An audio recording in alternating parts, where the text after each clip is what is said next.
আসসালামু আলাইকুম। আপনিও কি আমার মতন এরকম এক্সেল শিটে সেমভাবে ছবিটা স্ক্রিনশট দিয়ে নিতে চান? তা কী করতে হবে তা আমি আপনাকে এই ভিডিওতে দেখিয়ে দেবো। তো আপনারা যারা নতুন তারা আমার ফেসবুক পেজটিকে ফলো দিয়ে রাখুন এবং ইউটিউব চ্যানেলটিকে সাবস্ক্রাইব করে নিন। কর্নারে ফাইল অপশনটিকে সিলেক্ট করবেন, তারপর নিচে অপশনে যাবেন।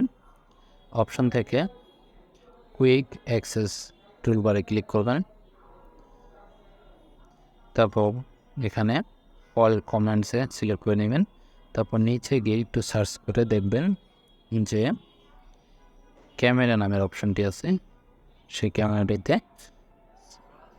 অ্যাড করে দেবেন। যে ক্যামেরাতে অ্যাড করে নেবেন, দেওয়ার পর জাস্ট ওকে করে দেবেন, বাস আপনার কাজ শেষ।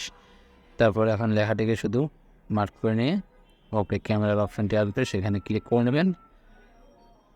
এই পাশে ক্লিক করেন, দেখেন আপনার ছবিটি চলে আসছে।